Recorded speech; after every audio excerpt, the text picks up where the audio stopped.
چوروں کے بس یہ اپنے اپنے شعبے ہوتے ہیں، ان کے چوریاں کر رہے ہوتے ہیں. اللہ ان کو توبہ نصیب کرے، توبہ کے تقاضے میں نصیب کرے. ابھی تو یہ سب آسان لگتا ہے، لیکن بعض اوقات یہ پکڑے جاتے ہیں تو لوگ حساب مارتے ہیں. پولیس کیا مارتی ہوگی. یہ دنیا میں ان کے ساتھ یہ ہو جاتا ہے، ابھی آخرت کا تو باقی ہے. حضرت یہ فرمائے کیا چوری لت ہے؟ جی ہاں، اس کی یہ عادت ہوتی ہے نا، اس کا باز آنا بڑا مشکل ہے. چاہے وہ مالدار ہو، چوری کرے گا. کسی نے مجھے کہا تھا یار، میں تو چونکا ہوں تو بہت بظاہر مہذب اور باشرح. اس نے بولا یار یہ کیا کروں، مجھے دعا کے لیے شاید کہا تھا اس نے مجھے، میری چوری کی عادت ہے. بولا آپ کی بھی چیز میں دیکھوں گا نا چرا لوں گا. اللہ اللہ، نہیں جاتی عادت. اس سے آپ کی بات کی توثیق ہو رہی ہے نا کہ چوری لت ہے. لت مجھے بالکل لت ہے. یعنی اس پر تو باقاعدہ ریسرچ ہیں اور مضامین ہوتے ہیں. بڑے بڑے امیر گھرانوں کے لوگ باقاعدہ سٹورز میں عادت ہوتی ہے چوری کرتے ہوئے کوئی چیز لیتے ہوئے. حج کیے اس نے، یہ ایک ہی مجھے ٹکرا ایسا. اللہ پاک جو اس مصیبت میں مبتلا ہے اس کو اس سے نجات بخشے. سچی توبہ کرے، نیت صاحب منزل آسان. عادت اللہ کرے گا نکل جائے گی. رب چاہے تو کیا نہیں ہو سکتا. اچھا، اس میں ندامت سچی ہو. مسجدوں میں تو چوری تو مشہور ہے. اب پہلے جوتے چراتے تھے، موبائل بھی چراتے ہیں.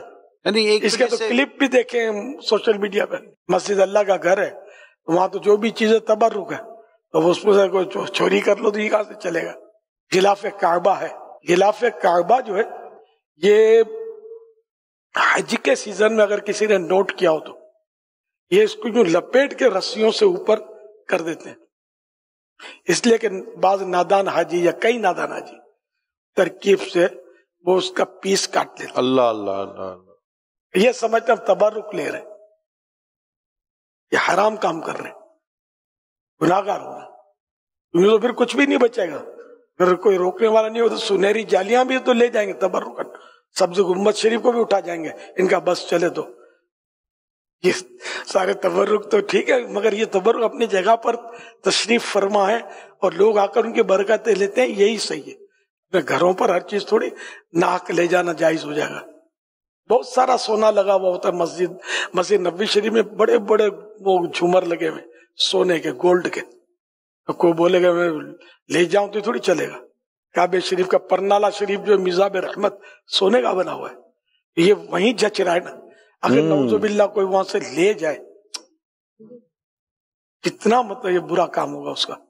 اب یہ لت خدا نہ خاصا کوئی دیکھ سن رہا ہے، اس کو یہ لت پڑی ہوئی ہے، اب یہ کرے تو کیا کرے، اس کو کیسے نکالے یہ؟ کیونکہ اگر یہ کسی کے گھر میں ایسا مطلب یہ ہے تو گھر ہو یا باہر ہو وہ تو مر گئے گھر والے بیچارے. تو اپنی عادت کو نکالے کیسے؟ اس کی کوئی حل تک اگر مل جائے تو دیکھو چوری کی مطلب یعنی کہ مذمتیں پڑھے، سچی توبہ کرے، 2 رکعت صلاۃ توبہ پڑھ کے توبہ کرے اور یہ حساب لگا کہ آج تک کتنی چوری کی ہے اور یہ دینا بھی پڑے گا. توبہ بھی کرے اور جس چیز کا چرایا اس کو دینا پڑے گا. اگر وہ نہ رہا فوت ہو گیا تو اس کے وارثوں کو دے. اب وارث بھی نہیں ہے، یہ پتہ ہی نہیں ہے کس کس کا چرایا ہے، تو جتنا مال ایسا ہے کسی کا پتہ ہی نہیں کہ چرایا کس کا ہے. اب اس کو صدقہ کرے، خیرات کر دے، کسی ایسے شخص کو دے کہ جس کو زکوٰۃ دی جا سکتی ہے. اچھا حضرت تھوڑا موضوع پورا ہو جائے. کیا یہی معاملہ باپ اور بیٹے کا، بھائی بھائی کا، شوہر بیوی کا، بیوی شوہر کا، کیا وہاں بھی یہ ہوگا؟ گھر میں بھی یہی؟ جی گھر میں بھی چوری تھوڑی کر سکتے نہیں، مطلب یہی چیز چلے گی کہ یار مطلب بیٹا بولے باپ کی چیز تو باپ تو میرا ہی ہے نا یار، یا بیٹا بولے باپ بولے بیٹے کی ہے تو بیٹا بھی میرا، بیٹے کا مال بھی میرا. تو یار چلو، تو یہ مطلب گھر کے اندر بھی کیا یہ ایک دوسرے کے ساتھ ان تمام تر چیزوں کے اور احکام کی جی وہاں بھی چوری نہیں کر سکتے. جتنا عرف ہے نا لینے جانا ٹھیک، اس کی مطلب جس میں اجازت سمجھی جاتی ہے، جو جیسے فریج میں نکال کر کھا لیتے ہیں، یہ سب کو پتا ہوتا ہے. ہاں مگر کسی نے گھر کے کسی فرد نے بچا کر چھپا کر رکھا ہے، بڑا ہم چھانٹی کر کے بچے رکھتے ہیں چھپا کے رکھا ہے، اب آپ بولے مال غنیمت کر کے اس پر ہاتھ مار دیا تو یہ غلط ہوا. اب ہوتا بھی گھر میں بیچارے نے ہو سکتا خرید کے لایا ہو، گھر کے فرد پتہ نہیں چلتا نا، تو گھر خرید کر لایا ہو یا امی ابو نے دیا ہو، کوئی بھی صورت ہو، اس نے الگ رکھا ہے، اسی لیے رکھا ہے کہ کوئی اور نہ لے.